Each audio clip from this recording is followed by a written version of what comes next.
um, from NAMI and the Arizona, Northern Arizona Peer and Family Coalition. So let the show begin.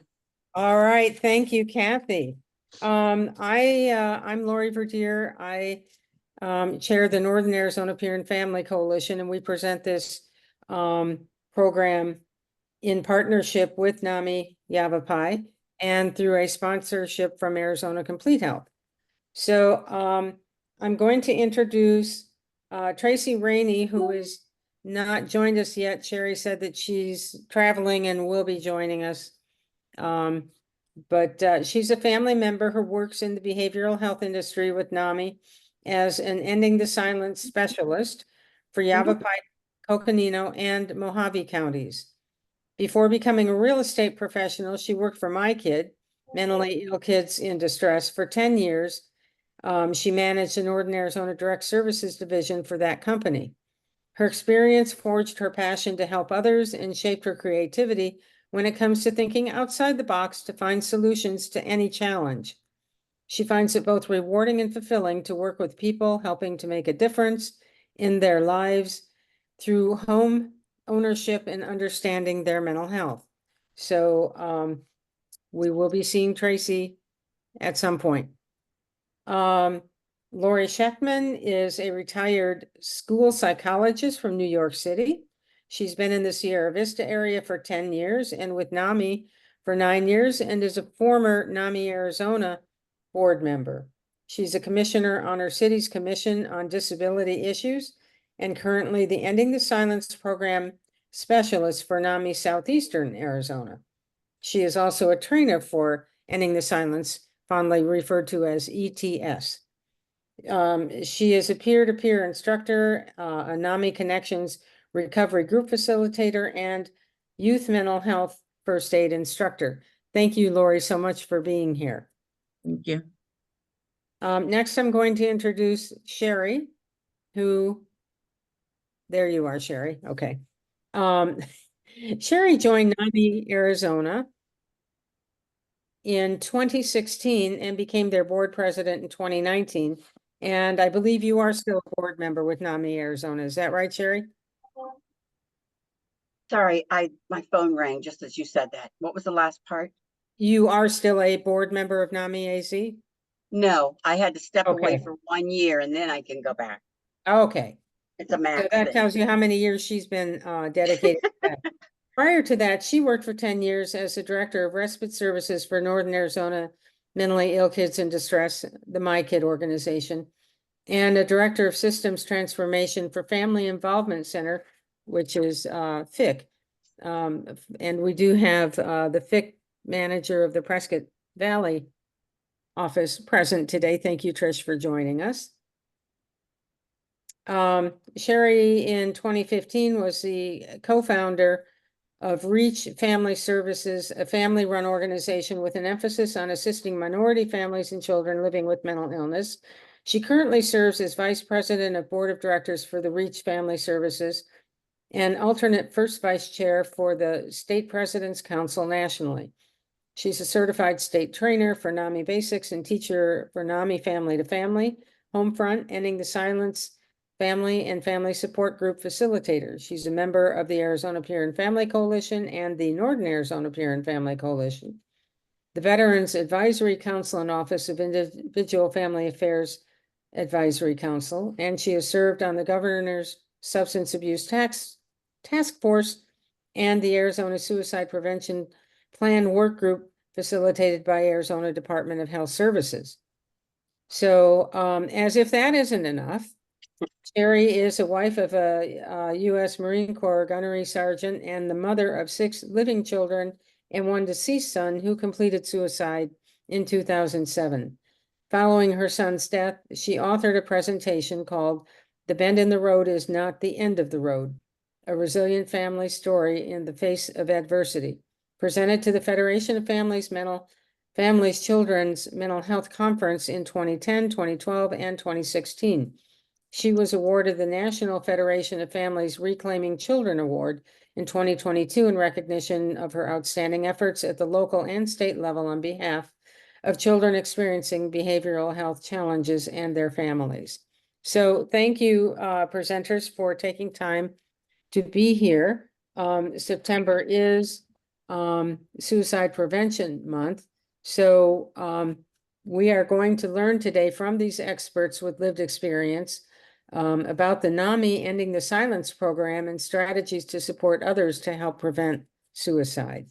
With that said, Sherry is going to present, and Lori, I believe, is going to bring up the slide presentation for Sherry.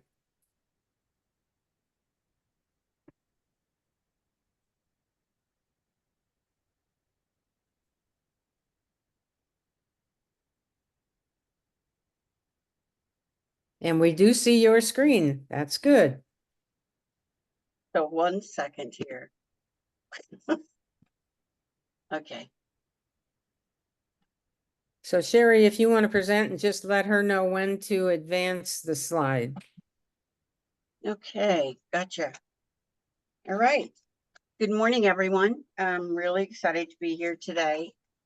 My name is Sherry Candelaria, as Lori said, and my co-presenters are Tracy Rainey, and she's traveling home from Kansas, and Lori Scheckman.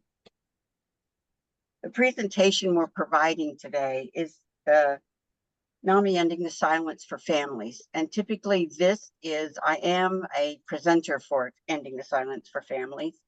And this is what we typically provide to them when we do a class. It's things like if I were at a school and they wanted to have all the parents to a parent meeting, that's when I could do something like Ending the Silence for Families. Okay, we always have our disclaimer that we are not asking you to be diagnosticians, but NAMI Ending the Silence for Families. We will be discussing the skills and resources. So hopefully warning signs of mental health conditions and to know how to respond effectively. So more details will be provided to you about ending the silence when Tracy joins us at 10:45. Next.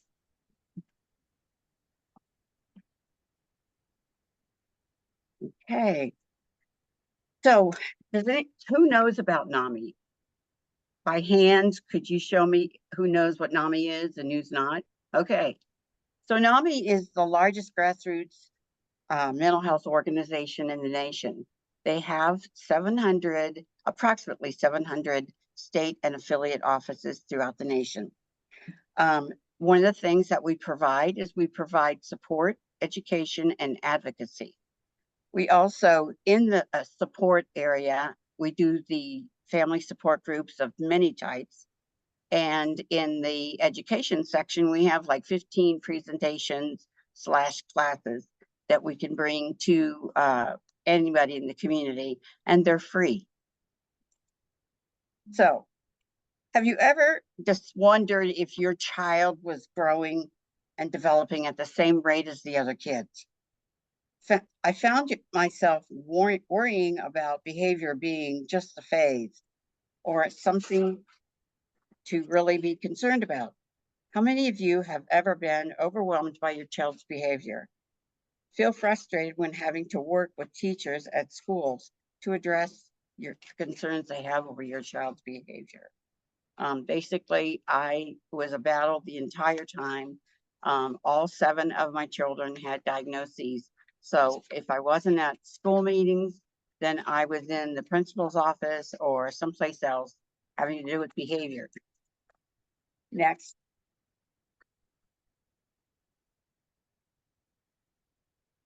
Okay, so this is some of the things that can affect mental health. And we've recently been talking a lot about physical health and mental health and how they come together. So I think you'll see more and more this year, probably than ever, regarding wellness techniques and things of that nature, because, when you put the physical health and the mental health together, you can see that there really is a need. But it affects their ability to learn. It affects their relationships. It affects how they meet their milestones or any developmental goals that they are trying to meet. And typically it's just really difficult with attendance, especially in school. Okay, next.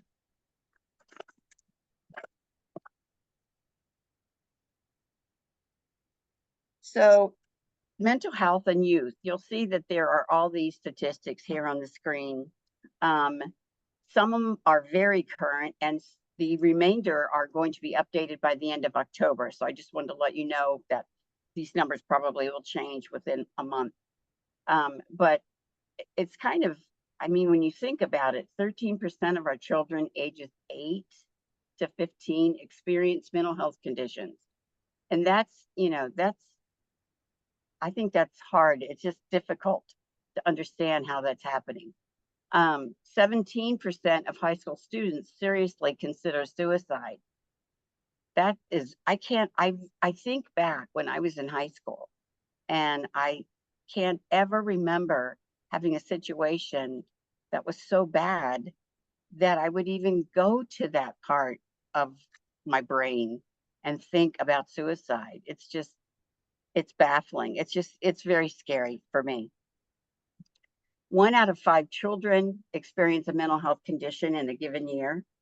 1/2 of all lifetime cases begin by age 14. So that with my kids, it was the exact same way, except that I dealt with their behaviors in grade school and trying to, that was like trying to beat a dead horse to death.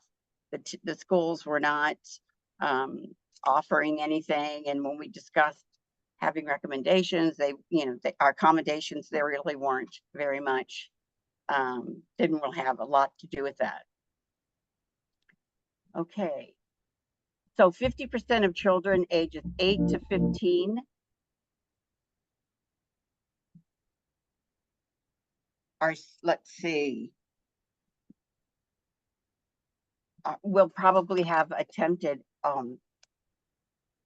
hadn't received treatment, and at some point could cross that bridge to a possible suicide. Next.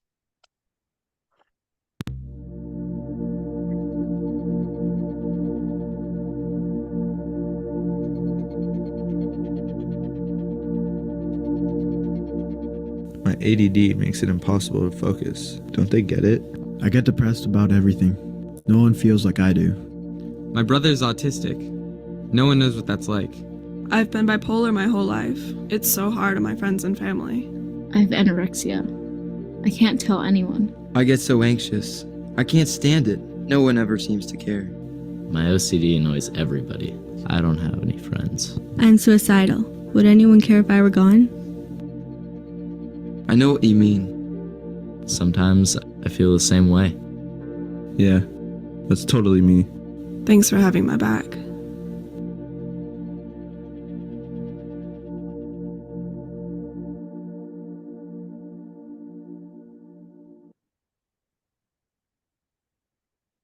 Okay.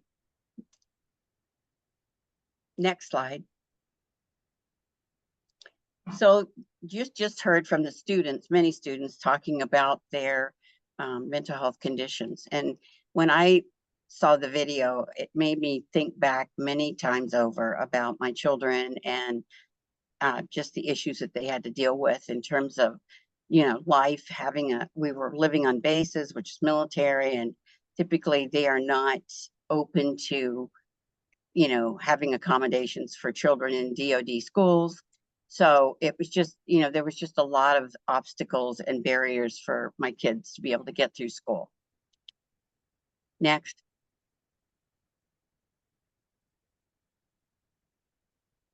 So these are can you drop the slide a little bit, Lori?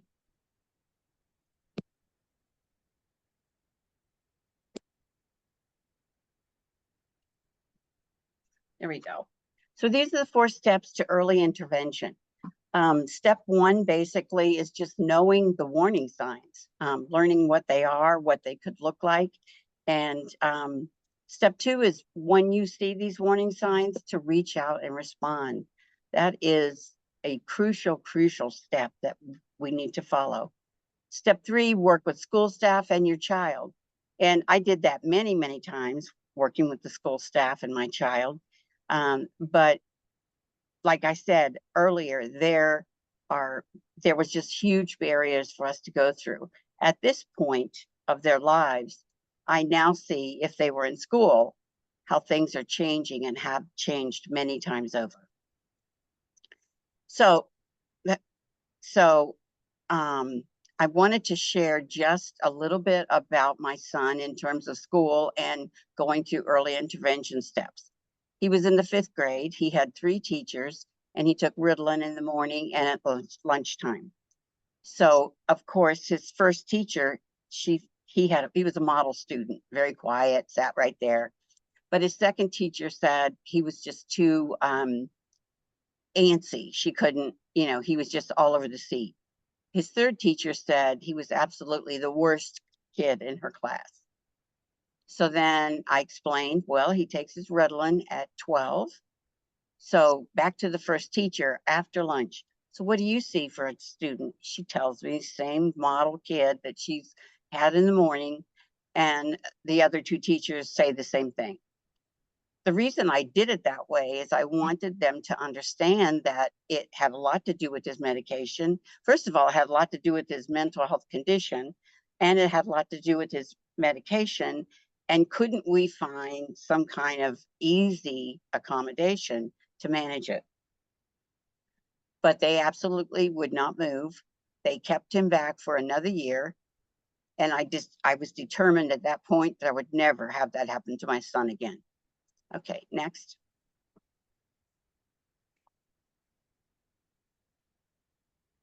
So knowing the warning signs, intensity, duration, and the level of distress. How many times have you seen children who there's a situation going on and you think their behavior is a little bit over the top? And it could be something as simple as they have to take a test at school and they're fighting you tooth and nail not to go. And it's a lot to do with their mental health and the idea that taking the test is going to overwhelm them and cause all kinds of issues for them. So I thought a lot about behaviors and the things I'd seen, and also with my children. And my youngest daughter was diagnosed with bipolar and with borderline personality disorder. And we were at the beach one day. She came out of the water and she was screaming hysterically. I thought something like, she was attacked or something. And she's screaming and screaming. And I run to find out what's going on. She had been stung by a jellyfish. So of course that hurt, and I understood that. So I tried to get her calm and do what I needed to do as a mom, and and comfort her and so forth. But she would not stop screaming. She screamed like that for at least 2 hours. And by then everybody at the beach was looking at me to find out what I was doing, obviously. And that was like the pivot point for me. I had noticed all of her behaviors seemed to be a bit extreme, but I never really understood why or what was happening. So something really simple, just to think about it. If you see a child and the intense situation, how severe are the symptoms? How do they react during certain things? Is there something that triggers them? And how long does it last? Is it something that should just go away and nothing flat? Or, and what kind of, distress are they feeling? And how is it affecting them throughout the day and how they function and so forth? So those are 3 things. If you're thinking of what is that behavior that I'm seeing, or is that just a typical behavior, or is this a mental health condition behavior? The other part that I want to mention about this is it's really difficult when they're like 12, 13 years old and they're starting through puberty. You have a really difficult time knowing what is puberty actions and behavior versus non-puberty actions and behavior. So that's something, I mean, I went through that with my son, and you know, everybody kept saying it's just puberty, he's just getting older. But to me, reactions were so intense and lasted forever. And it was just, he was just completely all over the place. Okay, next.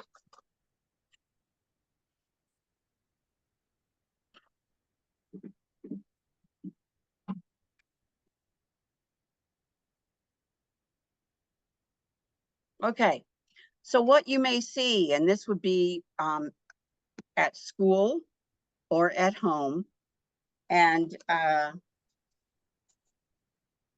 do you have the slide that lists the symptoms and Lori under this, or no?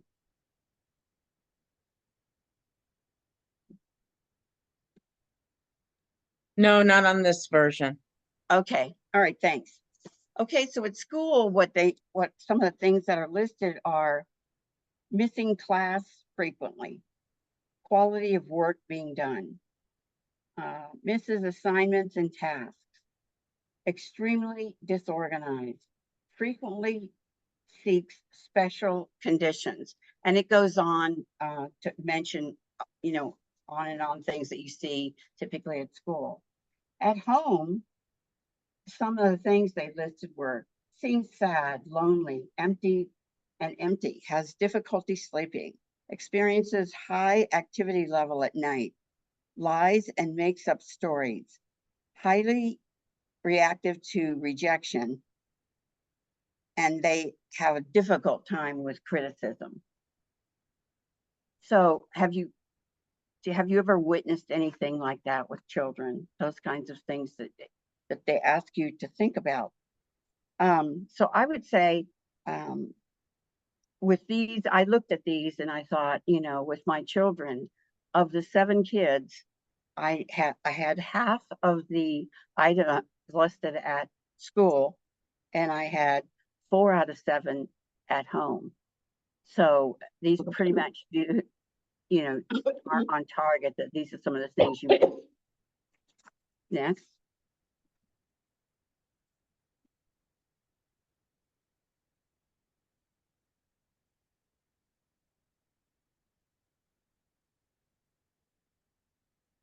Okay. So suicide in youth. Again, some of these are current and some are not. And like I said, we will have updated ones in the end of October. From 2001 to 2017, the overall suicide rate increased by 31%. 8.6% attempted suicide. 17.7% seriously considered suicide.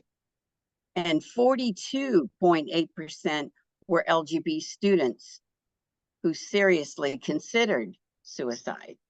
That particular number is really unbelievable. I mean, it's like you're thinking, my God, if I have a child and they're a member of the LGBTQ community, do I have to worry all the time about whether or not they're going to try to take their life? I mean, that number to me is just extremely high. And I know that, you know, my youngest son is a member of the LGBTQ community.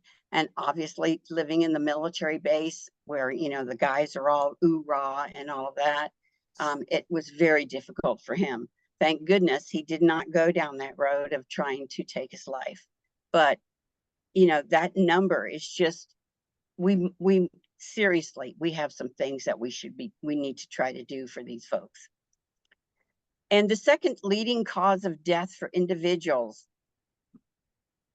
from ages 10 to 24, leading cause of death. Think about that. And what's at risk here? Next.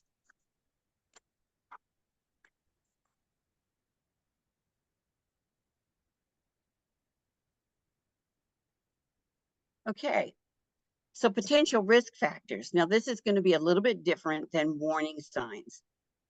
Previous suicide attempts, traumatic life experience, and it mentions, that could be sexual abuse or divorce or losing a parent, but traumatic life experience could also be, depending on the mental health condition, something as triggering as moving from one side of town to the other.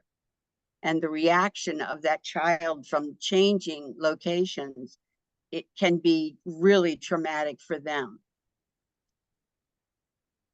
Presence of a mental health condition are some of the risk factors.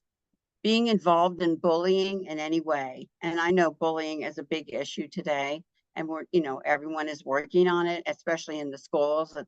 They have bullying programs, and we're trying to make that much better than it is currently.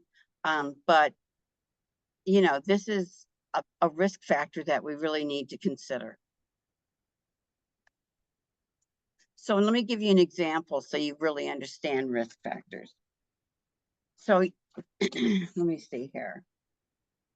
Risk factors of a heart attack are high blood pressure, obesity, smoking, high cholesterol, while the actual warning signs for a heart attack are shortness of breath, nausea, indigestion, and pressure in your chest.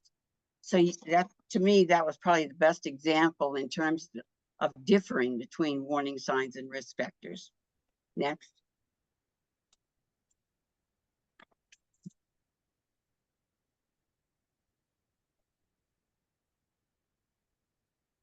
Common warning signs of suicide. Talking, writing, or drawing about death. I remember my son, he always was drawing, and I never thought a lot about it because he always would do it in black and white. And until I started with this class, I don't think I even given that a thought. Talking about having no reason to live and being a burden. My son told me a week before he died that he didn't think he needed to be on this earth any longer. His life was a complete failure. And I sat and listened to him, and I tried to get him into a conversation where we could, get help for him if possible. But I think in his case, it was so far gone, there was not a whole lot that we could do. Loss of interest in the things they care about. I always knew when something was wrong with my daughter because the way she acted, what she did things methodically. Before, this is my youngest daughter, she always, when she dyes her hair, well, her first step is she spends money like it's going out of style. So if she calls me and tells me about this big shopping trip that she just took, and then if I notice within a week that she dyes her hair, this is weird, but she dyes her hair black. And then the third thing that I always see is she drops into this huge vat of depression, really bad depression. So, and since we've been able to target this, that these are warning signs that she is about to go on the downhill slide into depression, that it's like we can prepare. It's like her husband knows what kind of language to use with her, just checking the warning signs that she herself does not realize this is what's happening. And I've shared that with her recently. But so you'll see if you have children like that, there can be these steps that they follow each time. Okay, next.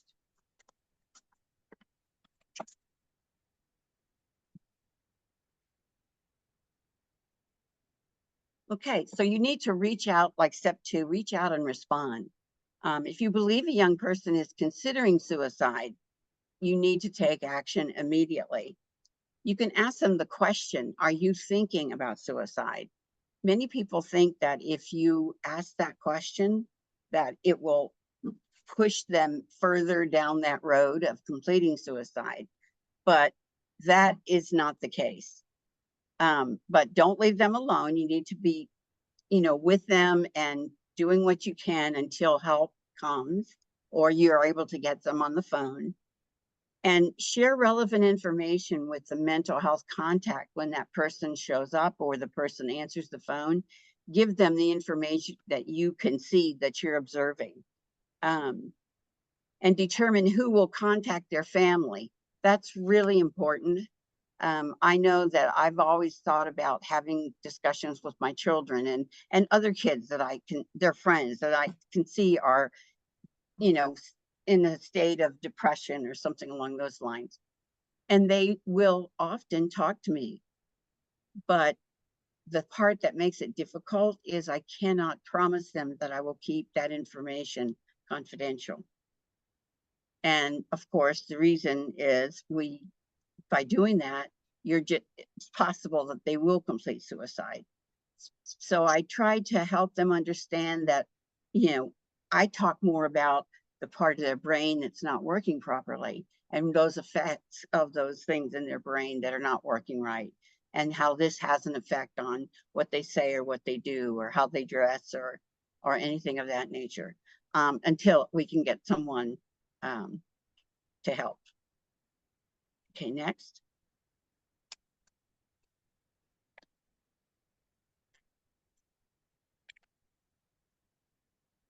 Okay, we're not going to do this one to save on time.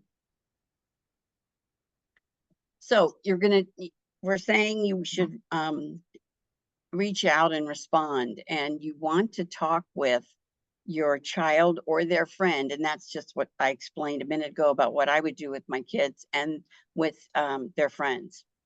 I did always talk to school staff, but as I shared earlier, the one with my youngest son, that, you know, that didn't really help at all. So when he moved into junior high, I was determined we weren't going to go down that road again. So I went in and I spoke to the team of teachers that he was going to have. And I told the principal, I'm going to interview the teachers. And if they aren't going to be a fit with my kid, you're going to give me teachers that are going to be a good fit with him. Well, it turned out it was a blessing in disguise. It turned out that his lead teacher had ADHD herself. So she had lived her whole life with ADHD, and that's what my son had, was ADHD. So what Sherry, she did, yes. I'm sorry to interrupt you. Lori, can you take over sharing this, the slides? I have to run to the restroom. I'm sorry. I do not have access to that. They are on your desktop. So we'll just take a quick breather.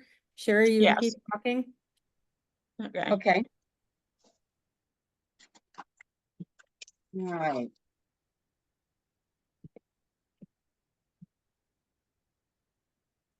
So that was a saving grace in junior high, and having her as his teacher made a complete difference in his grades and what he was doing. What she did with the class is she had a square in the back of the room and she put an empty desk there.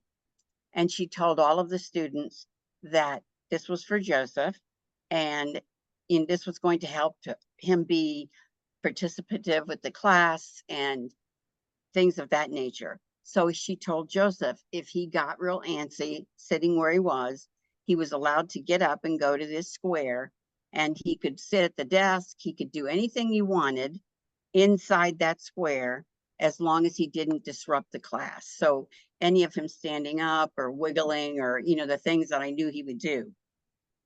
And that was his saving grace. Then healthcare professionals, that's another one you want to speak to. I was fortunate when I saw what was happening with the Ritalin, I was able to find a pediatric neurologist. And the pediatric neurologist changed his medication from Ritalin to Siler. And it was not as debilitating as Ritalin. It was something that he'd be a little more active, but he would not be, it would never be the, you know, severe valley dips and highs and lows and all the things that he had been experiencing with Ritalin. And when I went to take him to her, she would sit down next to him and she would start every appointment. She would start with talking to him. So how are you, Joe? And he would just open up and tell her whatever he was thinking and feeling, and she was able to having that direct conversation with Joseph. He was very open and shared about his experiences at school and, things that were happening. And I mean, it was great. And then after she spoke with him, then she would kind of bring me in, and I was there the whole time, but we would get together as far as like speaking, the three of us together. So that was a real plus. Okay.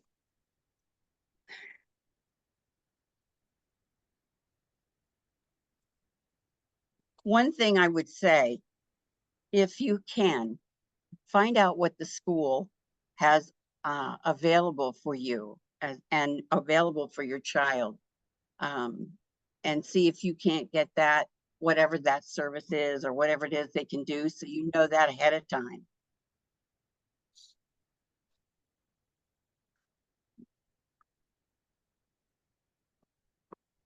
Is she? Sherry, while you're waiting for Lori to come back, would it be okay if I interjected something about Sure. release of information? Because you mentioned being able to share information with providers when you have concerns. And I think it's important to realize and know that if the provider doesn't have a release of information, they can't share information, but you always can. I know with the youth, because you're the parent, you have that ROI, that's in place. But if it's a young adult over 18, the provider needs to listen to you. If the service recipient who you have concerns about hasn't named you for an ROI, then the provider just isn't going to be able to give you information about that person. But you always are able to call and say, I know you're providing services to so-and-so, and I just want you to be aware I'm a family member or I'm a friend, and I have these concerns. If you could check on them, I'd appreciate it. Okay, that's true. I was really fortunate in that we were pretty open within the family about the mental health conditions, and the kids always wanted me involved. So that was, even when it was the hard times, they wanted me to be involved. So we always had the ROIs signed. And as they got older, again, they kept me in the loop. So that worked out very well for me, at least. Are you back, Lori?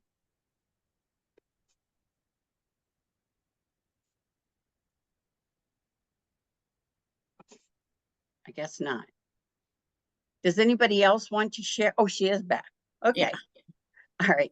So now we're going to start the conversation. These are just ideas of how you might get conversations started with your child, with the school, or with the doctors or healthcare professionals that you're seeing.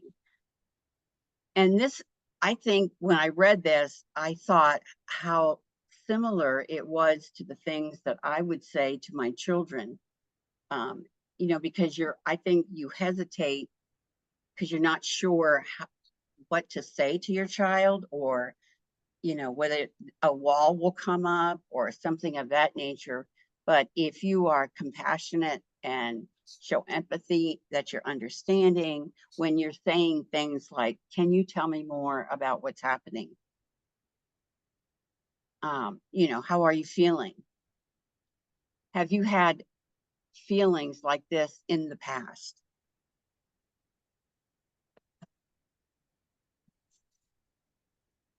So remember that when we're doing this, as far as the conversation, that we do not, we're not diagnosing our children.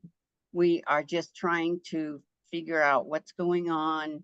And if you are able to have this conversation with them, it might save their life. It may help not only that one child, but maybe another child that has similar issues as the one child does. And I think if you can get that open conversation with your kids, or even with the doctors or school staff, they will understand what you want what you're looking for, your expectations of their services. Okay, next.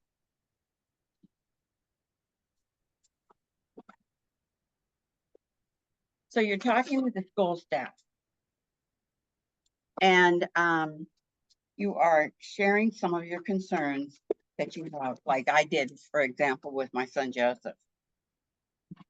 So with sharing your concerns, you ask the teacher, ask what teachers are in school, see in school, their behavior, what are they doing? Is there tics, things of that nature? Ask about academic performance and how it's being affected by that. Maybe the fact that, like with Joseph, he just couldn't sit still, so he wasn't able to focus, so he wasn't able to retain much of the class. Establish how you'll communicate, who you should be in touch with about your concerns. How should you contact them? Email, text, phone, anything of that nature. And how often will you hear from them?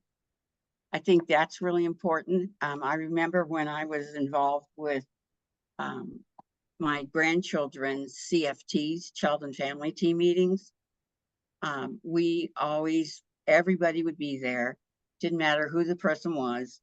It would always be at my daughter's house, and it would be her teacher. It would be their teachers. It was like the minister from church, some people in the community that had a big effect on the child.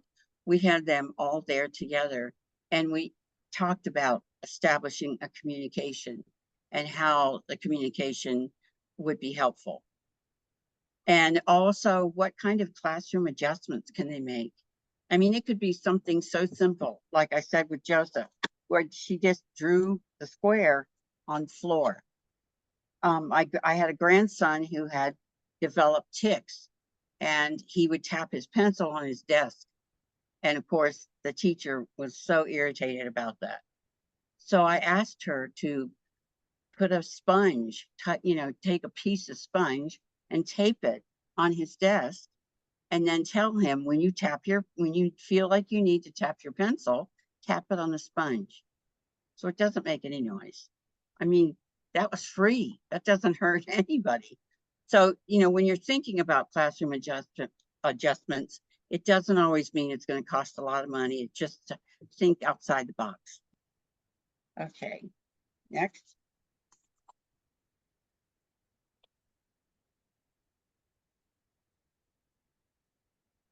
I apologize for taking all these water, while I'm talking, but I had surgery earlier and it just left me with cotton mouth. Okay, so talk with healthcare professionals. And what are you going to talk to them about? You're going to share your concerns, obviously, just like you would with school. You're going to ask for referrals to specialists. If you you could be talking to them and decide that maybe an evaluation should be provided to your child by a specialist, and then ask that referral be done right there so you have it. And then take the opportunity to educate yourself, especially about what kinds of things you're asking for. If it's maybe behavior coaching or a peer support that's going to be doing some things with your child. And, so you just kind of know what's out there, understand what that means and where, what opportunities are there, and how to reach out for those that you really, for referrals for those, so you can get this services started. Okay, next. So now you're going to partner. You want to partner with your school staff and your child. And I think, I've shared a million examples here, how you can do that. Some are good, some are not so good, but, you do the best you can with what you have.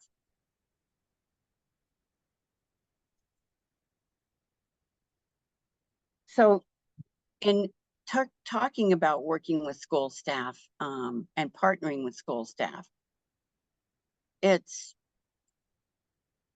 you know, I think it has a lot to do with if their generation. Are they older teachers or younger teachers? You know, and if you can partner with them and you can partner with the healthcare professional, it could make a huge difference. I know that I received so many resources that I wasn't even sure were out there that I got by partnering with the school and partnering with especially a pediatric neurologist. Okay.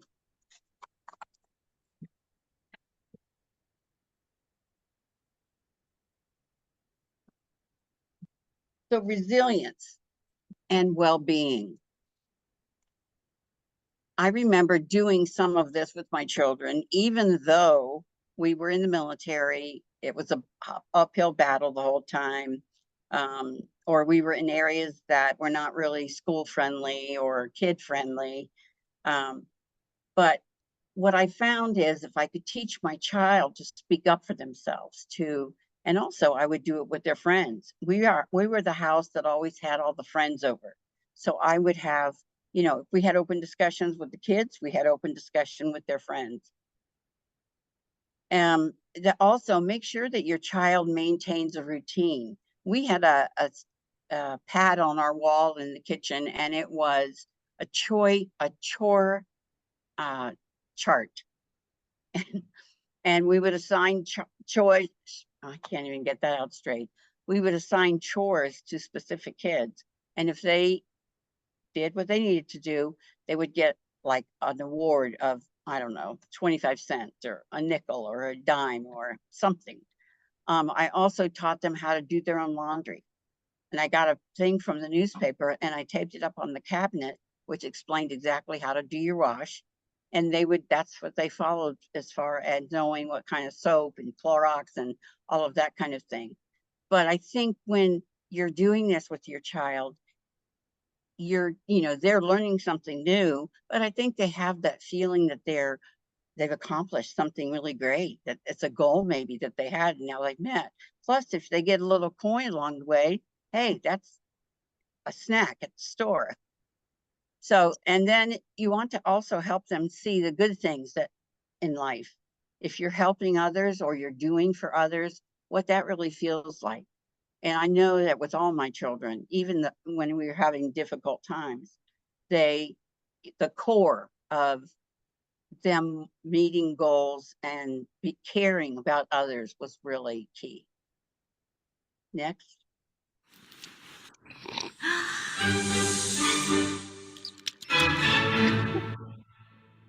Do you want this to play, Sherry, or do you want to move on from it? No, it can play. So what is empathy and why is it very different than sympathy? Empathy fuels connection. Sympathy drives disconnection. Empathy, it's very interesting. Teresa Wiseman is a nursing scholar who studied professions, very diverse professions where empathy is relevant, and came up with 4 qualities of empathy.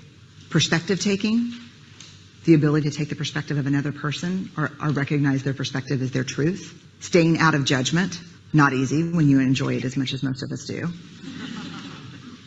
Recognizing emotion in other people and then communicating that. Empathy is feeling with people. And to me, I always think of empathy as this kind of sacred space when someone's kind of in a deep hole and they shout out from the bottom and they say, I'm stuck, it's dark, I'm overwhelmed. And then we look and we say, hey, you climb down. I know what it's like down here, and you're not alone. Sympathy is, ooh, it's bad, no, you want a sandwich?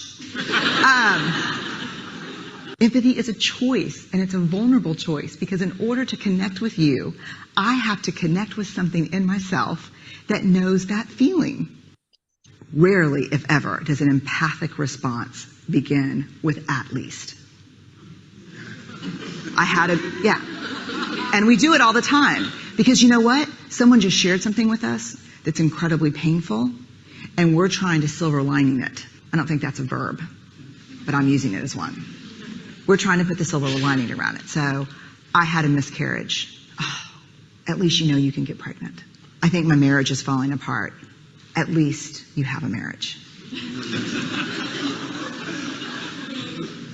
John's getting kicked out of school. At least Sarah is an A student. But one of the things we do sometimes in the face of very difficult conversations is we try to make things better.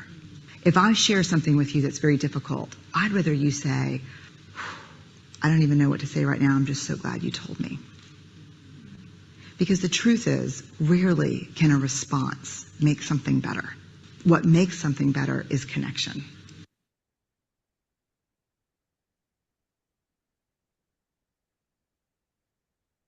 Okay,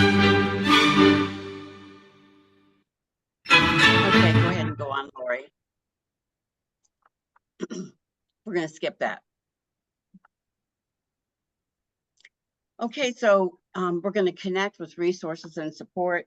One of the classes that I took after losing my son to completion of suicide was ASSIST, and it's an acronym and stands for Applied Suicide Intervention Skills Training. It's a 2-day class. It's pretty intense. And as I was going through the class, you actually have an exercise that you do where you are sitting across from someone, and that someone that's there is like it's not your child, but it's somebody representing your child. And you do things like, when you do this, I feel this way when you do this. So it's got this back and forth conversation, and it's very intense. Believe it or not, before you know it, you're talking about the hard stuff. And it gets easier as you continue to talk. But I highly recommend that if you have any interest at all, that you definitely take that class.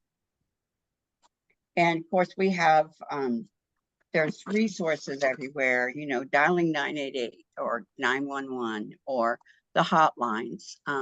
There's a slide at the end here that talks about connections with NAMI National's hotlines. Okay. Next. Okay. So now Tracy's going to take over and talk about how NAMI can help. Hi, everyone. Hi, Sherry, Tracy. can you hear me? Hi. Yes. Okay, so I wanted to just go over what is available with Ending the Silence. There are 3 presentations available geared towards students ages 6th grade to 12th grade, school staff or youth group organizations, and family members. The program is Arizona statewide. The presentations are free. NAMI, how we're able to do the presentations for free is NAMI receives a grant from Access, which makes this program possible. And it's really great. People that work for NAMI have reached out a second and maybe third time about getting more funding to keep this program going, and they have been willing to give us the additional funding, so that's fantastic. During the presentations, attendees will see a PowerPoint and videos. The one Sherry went over was geared towards families. There is also part of these presentations as a young adult presenter who is usually, I think the age cap is 30, if I'm not mistaken, age 30. They go over their mental health journey, coping mechanisms, and their recovery. And the goal of this program is to educate, reduce stigma, and let people know that it's okay to talk about mental health and the problems that they're having, or maybe a friend or a family member are having. And this is in an effort to help reduce suicide in our kids and our young adults. during the presentation, we also provide a resource card with information on local resources available. For the students, they get a business card size information card with those local resources. And then the family members or the staff or the youth group organizers, they receive a larger card with the same information. In today's presentation in your packet that was emailed to you, the resource cards are geared towards Yavapai County, but we have different resources available throughout, depending on the county that you're in. At the end of each presentation, we ask for a presentation survey to be completed. Our success in this program is evidence-based, and the surveys are helpful to us in learning what is most important to our attendees. And then as part of today's presentation, you should have received a survey. I think Sherry put in the chat my email and her email that you can send those surveys. Okay, you'll do that. I'll go ahead and say our email addresses so you can write it down if you would like. Sherry's is SHER1079@msn.com. And mine is TRACILITA@msn.com. That's tracealita@msn.com. I just put it in the chat. Okay, very good. And like I said, this program is statewide. They have, I think it mostly started in Southern Arizona, and they have had really, really great success. I have been doing this since February of this year. My title is Ending the Silence Specialist, and my job is to go around to schools and youth group organizations, and also churches. We're kind of spreading out a little bit, and seeing if anyone is interested in having our presentations in their facilities. And I started working Yavapai County, and then I branched out to Coconino County, and I've also been working in Mojave County pretty recently. And it takes a little bit to get it going, but we're starting to have some really, really great successes in those counties. So I'm super excited. And I guess one of the reasons we were on today's call is for you to help us spread the word as well. Tracy, should I stop share? Should I stop share now? Yes. That's fine. Okay. Let me just get to the end of it and it'll click off.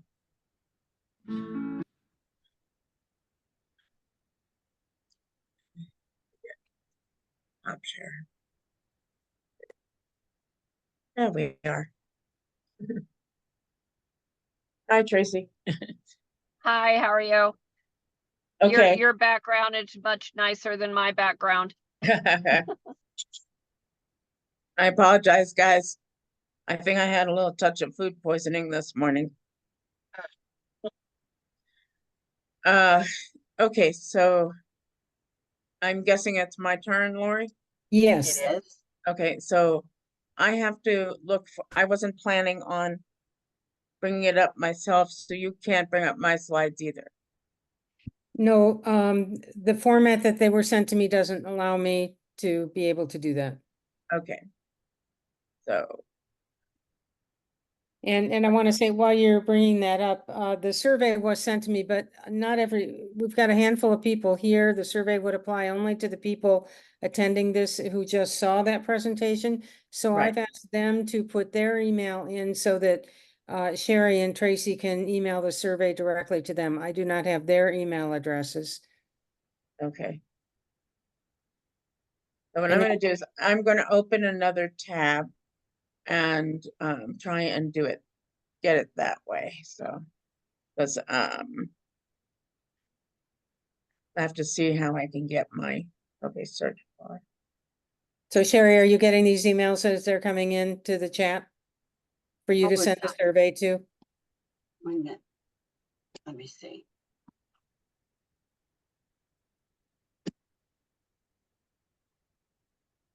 Well, Discuss. I'll get them written down. okay, thanks, Tracy. Okay. Search.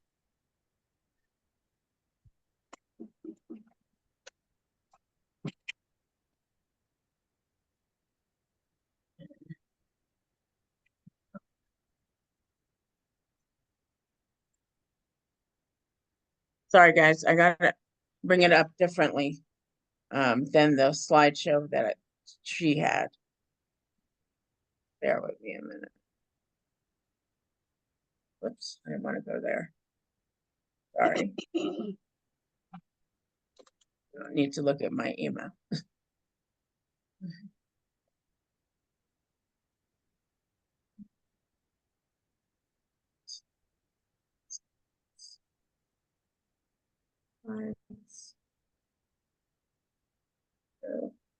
There we go.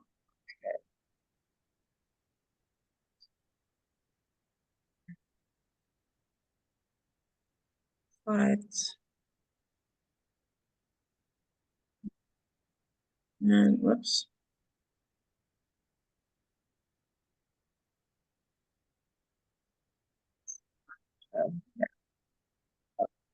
And you guys see my, okay, it's paused, okay.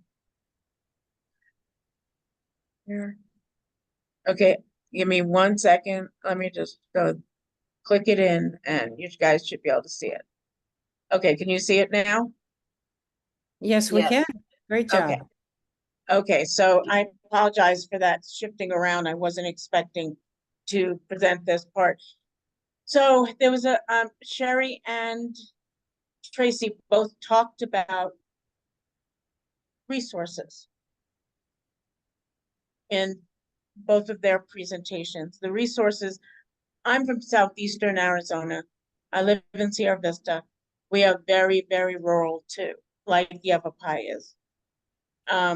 But resources are all around the country.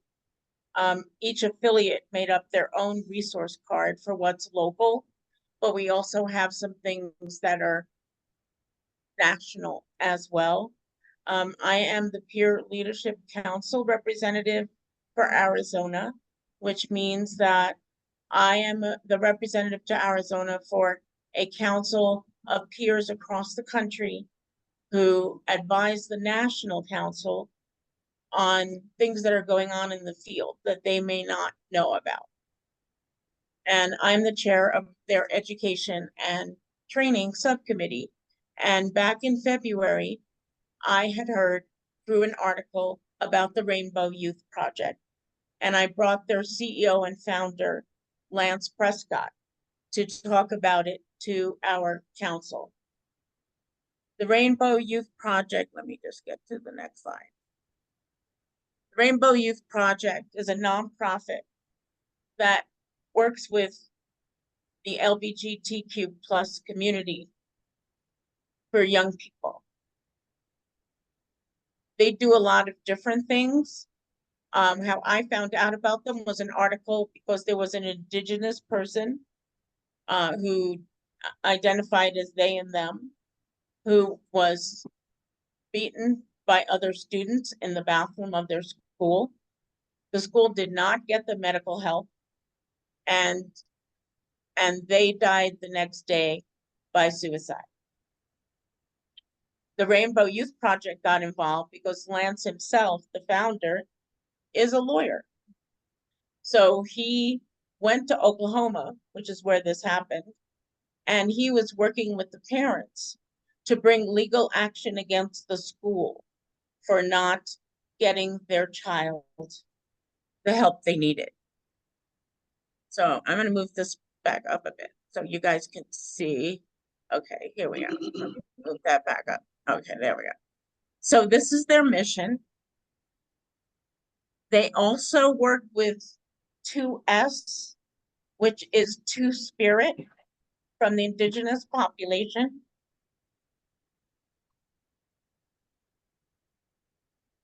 Like Harry, I needed some water. And they are working on different things to aid that particular population. There was a more recent survey that said close to 50% of LGBTQ plus youth have considered suicide. Their numbers are at least double, or if not more, of the rest of the young people's population. Here we go. So what do? So some of the things they do are they have free mental health services across the United States. They actually, if a young person here contacts them, they have partners in every state except for some reason for Alaska and Maine. But they have partners here in Arizona that if they contact the Rainbow Youth Project, they will connect them with those providers. And those are providers who are experienced in working with LGBTQ plus population. They do legal affairs, like I already explained to you, for LGBTQ plus rights. They do transgender healthcare assistance for those who like to get various hormone or whatever treatments. So there are some here are some facts that are more recent. So every 45 seconds, a LGBTQIA plus young person or 2S attempts suicide. 48% of LGBT and 60% of trans and non-binary youth engaged in self-harm. 60% of LGBTQI plus young people sought mental health care or unable to attain it. 24% of transgender youth were threatened in their school or injured. 27% of transgender students don't feel like going to school safe. They don't feel safe. And I will tell you that we did an ETS presentation at a school here in a community that is not very welcoming to difference. And there was a trans student who saw our presentation and connected with our young adult presenter, because they're not going to say it was the best PowerPoint I ever saw, the students, but they are going to say, wow, that young adult presenter had some things going on that I had going on too. And that's the best way to reach them. So I'm going to give you an actual story. Sherry has heard this story. In middle of August, here we went to a charter school in Sierra Vista High School, and we presented what we generally try to do is present on one teacher's schedule. So we don't have to set up and reset up. So after the third period, there was a break, and my team was sitting in the room with the teacher, and another staff member came in and said, "Are you the guys who were presenting about suicide?" And they went, "Yeah." And they said, "Well, after the second period, a young lady, 15 years old, took herself to the office and told them that she was thinking of hurting herself." They contacted the crisis team and they connected her. And that would not have happened. She said, we were not aware that that was going on with her at all. So you guys being there may very well have saved her life. That's why it's evidence-based, because it creates that safety, that safe feeling of being able to talk about what is going on with you. I've done ETS since 2017. And I know that, I've had students walk up to me and say, I need help. students that never spoke a word in class coming up to us and saying something's wrong. It does increase those help-seeking behaviors from them. So, and I just like, and these are things that, if you go to the right, these are different things that they have been doing. So, like, they talk about a social media bullying. There's a little video for them to see, or, you know, warning for suicide for trans youth, and it was, you know, that it's all different things that that this people can go into and see little videos. Okay, so I actually, I think that's the, yeah. So they are also a crisis line for LGBTQ+. They are in station, they come out of Indiana. But, you know, they really do. The Trevor Project is the one that's well known. They're not as well known. And I am actually putting them on our resource cards. My next set of resource cards for Ending the Silence will have the Rainbow Youth Project on it. It's as easy as putting on rainbowyouthproject.org, or giving, you know, having that in your pocket of resources that you can give to someone. They often get the overflow from the Trevor Project. When the Trevor Project has too many calls at once, the Rainbow Youth Project is the overflow for them.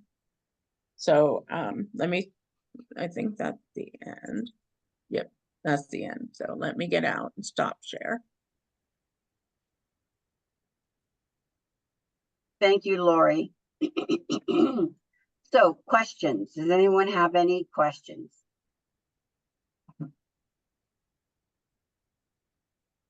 Hey, this is Lori. I just want to say the crisis line, the 988 is good, but it is not geolocated. If you are in Arizona and you have a mental health crisis, please use the Arizona statewide crisis line 844-534-4673. I put it in the chat. They contract with your local crisis dispatchers and they have oversight over them. If there are any things that go sideways, you want to be using this number to be able to straighten out anything if there needs to be. Excellent presentation. And actually, Lori, there is a process going on now. They're trying to figure out what type of geolocation they can use that will still keep people some privacy. So that's something they're actually working on right now. That's wonderful. I'm glad to hear that, because currently if I have a New York area code, my call through 988 is going to go to New York before it gets routed to where I am in Arizona. Yes, that does happen. And I will actually tell you that it happens less if you text. If it happens when you call in more frequently than if you text. And young people are going to text first. They're not going to pick up the phone first. They are going to text first. So, you know, it does work better in terms of that issue when you text. So what have been some of the major barriers in getting into the silence up in northern Arizona? I know it's been very effective in southern Arizona, but what kind of progress are we making? Well, Tracy, you could speak to that. Are you still on? Is Tracy still on? Yeah, I see her. I see her box. Yes, I am. So like I said in the presentation, I had just started in February, and since February, I have booked, let's see, 1, 2, 3. Just last week, I booked 12 presentations between two with Granite Mountain Middle School and then Yavapai Accommodation School District. And what I really think is cool is Yavapai Accommodation School District has 3 schools, and one of them is at the Juvenile Detention Center. So we're going to be reaching out to those kids as well. And I already know that it's going to be a repeat class because the kids in the juvenile detention center change frequently. And then before that, within the last month, I had booked another 4. And then prior to that, I had booked 3 presentations. So we're rolling. It's This is starting to roll. And wonderful. I just barely, that's all Yavapai County. And I just barely started Coconino County, but I'm finally getting some response back. And then Mojave County, I started maybe 3 weeks ago. And I'm already starting to get response from them. But these people these administrators aren't saying right away, let's go. It takes I'm contacting them every week, just reminding them that I'm here till they are ready to say yes. Another thing, Kathy, that's happened is we met with Dr. Naha at the Hopi Reservation a few weeks ago, and he wants ending the silence to be brought to his junior high and high school, and there's 410 students. Oh, So that's wonderful. I mean, he was very open about the whole thing, so that's going great too.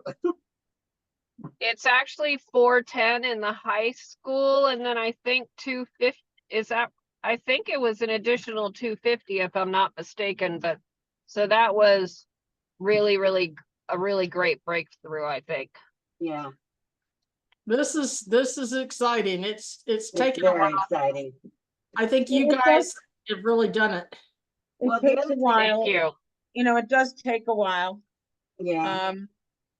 You know, I cover 4 counties. So, you know, it takes a while for us to longer to get into some of them than other ones. But, you know, you've got to understand too, that a lot of it has to do with that survey law that came out. October to this coming month, it'll be 2 years that law has been on the books, where schools have to get permission slips and a lot of districts are very strict about that, having a permission slip from a parent before they allow their child to see anything that isn't strictly academic. So that's always an issue too, Kathy, is that sometimes those administrators, they want, a lot of times I wind up showing the slides, not giving them, but meeting with the superintendent or the principal or the lead counselor or the counselor in the high school and showing them the slides to show that what exactly are we going to tell their students? And once they see it, I will tell you, I have not gotten any negative responses. Once they see it and they realize we're not going to be doing something off the wall, you know, that this is good information and that it's, you know, it's something that their students really need to see. Excellent. Sounds like you are really breaking down barriers. And NAMI White Mountain reaction. Julie, Hi. Hi, Julie. Hi. I'm in Show Low, Arizona. I just retired as a high school counselor for over 30 some years. So I have a quite an insight, and I was curious. I'm ready to go into the schools in my area. I had gone in previously to Show Low High School and done work with the freshmen before I retired. But what I learned pretty quickly is that the response was great. Kids really wanted help. And so they came to our department, which is what we want them to do. We have over 1,000 kids in our school. And so we would start working, you know, with these individuals to get them the help that they need. The unfortunate thing is there isn't help for teens in particular. In my area, our kids are shipped down to Phoenix from the ERs and come back. Frankly, I haven't seen too many come back better because of the lack of treatment planning and so forth. So it's a lot of work for a high school counseling department of 2 people in any school. The ratio of school counselors to kids is outrageous. Mhm. 1 to 860 is the average. To 250 is what they say they should have. support, at- to at the moment. support. Yeah, to support the families and the students. So my question is that ETS presentation is great. And it gets people thinking but at the same time, the kids were asking for skills in emotional regulation. I call it the other ER. And so I was wondering if NAMI had thought about things like that, and if they have come up with their own curriculum of emotional regulation skills, so that we can attach that or hand that off to the counselor, so that when we leave, there's a follow-up to that session about specific skills that kids can incorporate in their lives and the resources that are attached to them. So, And Julie, does Care First serve your area? yes. Okay, so Lori, let's have Anthony connect with Julie about this as a resource, and if it's not there, develop that within the schools. So Anthony works in the communities and is a great resource. And so we're gonna have him contact you to develop that. Yeah, that would be great. I like presenting. I've created a ton of things over the years. Presented to School Counselor Association, was on the board there and we got ETS from Valley of the Sun to come to our annual conference to help school counselors adopt ETS as part of their programming. I haven't seen them since COVID, but it would be great to have them come back to the annual conference, because I really do think that the school counselors, they just don't have time to reinvent wheels. And so if they've got research-based stuff, they would take it on, give it to their school boards to make sure that they have permission to present, and would do it. I know they would. Because You have it's to needed. present a certain number of hours of mental health education now. That's on the books. Well, it's been there for a long time, but to get administrators to allow us to do it and stop giving school counselors non-counseling duties, that would be nice. But That that's would always be been a nice. fight. So Yeah. But I also go ahead, Jim. I just feel like that partnership and continued education, just that one other piece component to it, gives kids something more practical, and then they can continue to practice those skills. And There are yeah. a couple of things that other states have come up with under NAMI. If you want to have a separate Zoom between you and I can show you some of them and talk about some of them. They're not necessarily meant for teens, but they, what they show might be good for them. Thank you, Lori. I think that's an excellent idea. I want to be respectful of people's time. Right. We have one question in the chat that wasn't answered. Just to let you know, from Julie Hippen, does NAMI have resources for older persons? Yes, we have classes, and we do something in our own voice, which is older people telling their story to educate people in the community. And we have family-to-family class, we have the peer-to-peer class, and we have our support groups. So those are all for any age above 18. Sherry, do you know of anything else? Well, Yes, I was just going to say, Lori, not you, Lori Verdier. I sent you the program description. Did you get that as an Yeah, I can send that out. That Okay, did in a format that I can share. All the Right, programs. and that- I will send that out to all of NAPFC.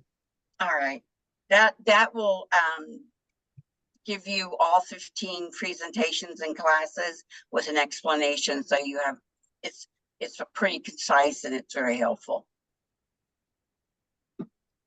Okay. Okay, and there's also in the chat a reference for everyone to check out for parent resources. All right, so Kathy, if you would like to thank the presenters. Well, I really want to thank you guys. This was wonderful. I've heard so much about ending the silence and been involved, but this really, hearing you guys talk. And Sherry, I've known you for 15, 20 years. I never knew your story. Oh my God, it's amazing you still have brown hair. So anyway, this was very helpful, and I'm very optimistic that we're gonna have more ending the silence going on because of your hard work, all of you guys. And so thank you. Thank you. Thanks. Appreciate it. Well,